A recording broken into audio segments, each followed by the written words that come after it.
Chers amis, bonjour. Encore et sans cesse, laissons-nous guider par la parole de Dieu. Il y a peut-être des moments où c'est plus facile, d'autres où nous sommes tentés de nous décourager ou peut-être de perdre nos bonnes habitudes.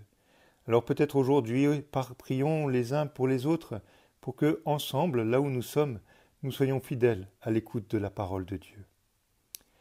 Hier et avant-hier, nous avions cheminé avec deux beaux personnages de l'Ancien Testament qui faisaient l'objet d'un livre entier, deux magnifiques personnages dont l'histoire était profondément édifiante, Esther et Tobie et Sarah.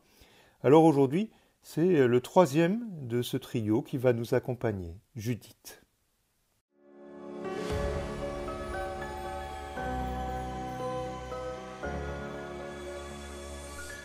Alors dans une histoire un petit peu embrouillée qui rassemble un peu tous les ennemis jurés de toute l'histoire d'Israël, Nabuchodonosor envoie son armée, qui est dirigée par le général en chef Holoferne, pour conquérir l'ensemble du monde habité.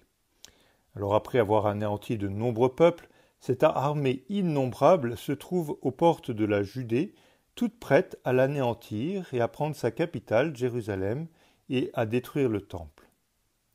La ville de Jérusalem, elle est protégée par une autre ville beaucoup plus modeste qui s'appelle Béthulie, qui contrôle la vallée qui mène à Jérusalem. Holoferne assiège Béthulie pour prendre le contrôle de la Judée et pour conquérir Jérusalem. Des postes de contrôle sont soigneusement établis, notamment sur tous les points d'eau, qui soumettent vite Béthulie à une famine sévère et à une situation sans issue. Le chef de la ville, Osias, ne sait plus quoi faire. Les habitants commencent à mourir de soif. Et pourtant, Osias ne veut pas rendre la ville. Ce serait la perte non seulement de Béthulie, mais aussi de Jérusalem. Alors il propose cette sorte de marché aux habitants. « Courage, frères, tenons encore 5 jours. D'ici là, le Seigneur notre Dieu fera revenir sur nous sa miséricorde. Il ne nous abandonnera pas jusqu'au bout. Mais si ces jours s'écoulent sans qu'il nous vienne de secours, alors j'agirai selon vos paroles. » Judith, dont le nom signifie précisément « la Juive », est une jeune veuve, très belle et parfaitement observante de la loi de Dieu. Lorsqu'elle apprend ce que Osias a fait, elle n'est pas contente, et elle le convoque avec les principaux dignitaires de la ville. Elle leur dit « Écoutez-moi, chef des habitants de Béthulie, elle n'est pas droite, la parole que vous avez prononcée aujourd'hui devant le peuple, non plus que ce serment prêté entre Dieu et vous, quand vous vous êtes engagés à livrer la ville à nos ennemis, si le Seigneur ne nous portait secours dans le délai fixé. Car, même s'il n'a pas l'intention de nous porter secours dans les 5 jours, il a le pouvoir, lui, de nous protéger au jour qu'il voudra, comme de nous exterminer devant nos ennemis. Vous donc, n'exigez pas de gage au sujet des volontés du Seigneur notre Dieu. Écoutez-moi bien, car je vais accomplir une action dont le souvenir parviendra aux fils de notre race de génération en génération. Avant la date où vous avez dit que vous livreriez la ville à nos ennemis, le Seigneur visitera Israël par ma main. » Alors Osias et ses compagnons acceptent sans trop comprendre. Après une longue prière, Judith enlève ses vêtements de deuil et s'habille de ses plus beaux vêtements, se coiffe, se parfume et met ses plus beaux bijoux. Elle est resplendissante. Elle sort de la ville avec sa servante et croise un premier poste de garde. On la saisit et on l'interroge. Elle répond qu'elle est en mesure de donner des informations à Holoferne pour pouvoir prendre Béthulie plus facilement. Les soldats sont subjugués. Ils l'emmènent jusqu'à la tente du général. L'arrivée de cette femme au camp ne passe pas inaperçue.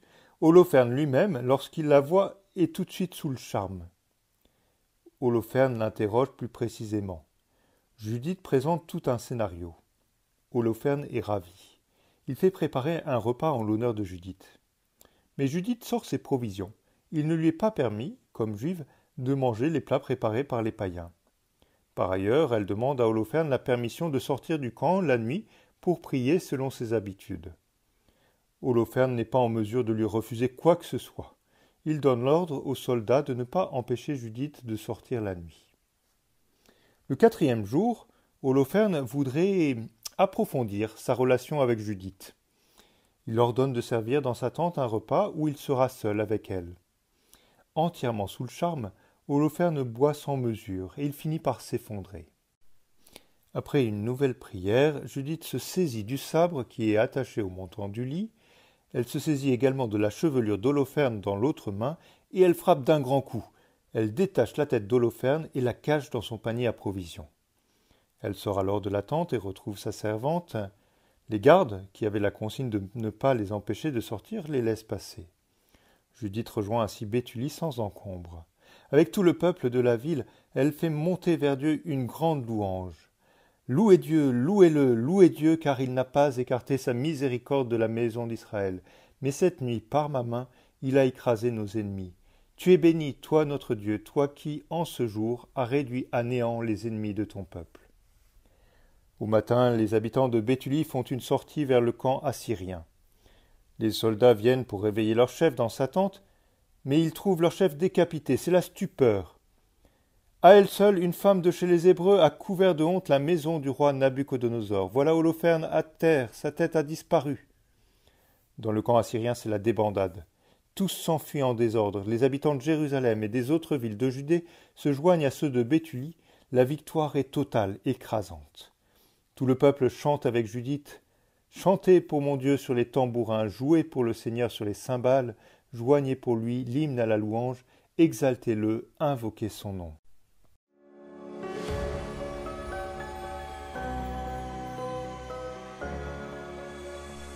C'est donc encore aujourd'hui une histoire un peu romancée, mais qui peut nous dire beaucoup de choses sur la manière dont Dieu est présent à son peuple dans les épreuves, à travers des personnages particuliers. On pourrait dire que le ressort qui est utilisé pour cette histoire ressemble à celui qui est utilisé pour beaucoup d'autres histoires. On a un personnage petit ou faible, juste ou gentil, qui est sur le point d'être anéanti par un autre personnage qui lui est grand, fort ou puissant et qui est aussi injuste ou méchant. Mais par l'astuce, l'audace ou la chance, le petit triomphe du grand et la justice est rétablie. Si on prend par exemple l'histoire de David et Goliath, ou même celle d'Esther que nous avons lue avant-hier, bien d'autres histoires aussi de la sagesse populaire, toutes fonctionnent finalement avec ce même ressort. Mais le fait que ce thème soit si largement partagé nous dit positivement deux choses. La première chose, c'est que nous pouvons avoir la certitude que, à la fin, toute injustice sera réparée. La justice sera entièrement rétablie. Le cœur humain, normalement constitué, sait parfaitement que l'injustice est inhumaine. Le cœur humain ne peut pas s'habituer à voir de l'injustice. Nous savons qu'à la fin, il y aura une sorte de rétablissement.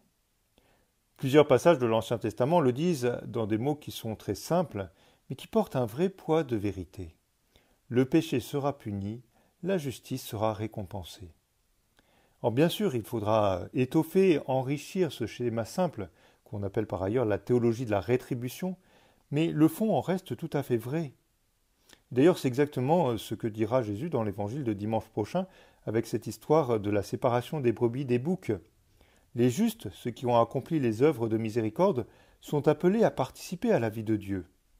Ceux qui ont commis l'injustice sont mis à l'écart. Avant de nous faire peur, c'est une bonne nouvelle. Toute justice sera rétablie. L'histoire de Judith nous montre le bonheur de ceux qui ont persévéré dans la justice jusqu'au bout. Et par ailleurs, cette théologie de la rétribution ne doit pas nous faire peur. Au contraire, elle devrait plutôt nous entraîner à la conversion et nous y encourager. La deuxième chose que cette histoire du petit et du grand nous dit, c'est que Dieu passe par nous. Ce rétablissement de la justice dans l'histoire de Judith ne se fait pas uniquement par l'action de l'Esprit Saint. D'ailleurs, dans l'histoire de Judith, un élément qui est étonnant, c'est que le nom de Dieu n'apparaît que très très peu, sauf dans les prières ou dans les louanges. Ce n'est pas Dieu qui dit à Judith ce qu'elle doit faire. Judith utilise tout ce qu'elle a et tout ce qu'elle est pour le salut de son peuple, son intelligence, sa ruse et même son charme. Jésus, dans l'Évangile, nous demande d'être rusés comme des serpents, autant que cet intendant malhonnête qui se joue de son maître au moment où il est renvoyé.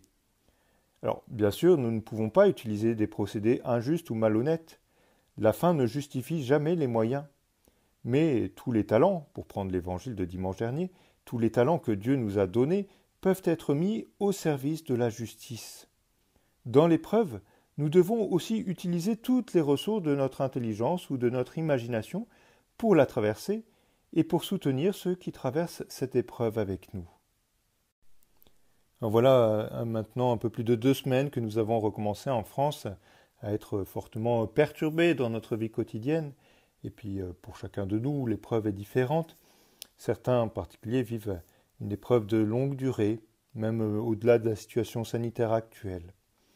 Alors aujourd'hui, peut-être que ça pourrait être un bon jour pour faire le point et pour prendre un petit peu de distance et nous poser des questions sur cette situation que nous vivons. Qu'est-ce qui est difficile pour moi dans ma situation actuelle? Qu'est-ce que le Seigneur m'a fait vivre depuis le début de cette épreuve? Est-ce que j'ai pu être fidèle aux décisions que j'ai prises à tel ou tel moment dans cette épreuve? Qu'est-ce que je peux faire de particulier pour réagir dans cette épreuve? Ou quelle nouvelle décision est-ce que je pourrais prendre dans cette situation? Belle journée avec Dieu.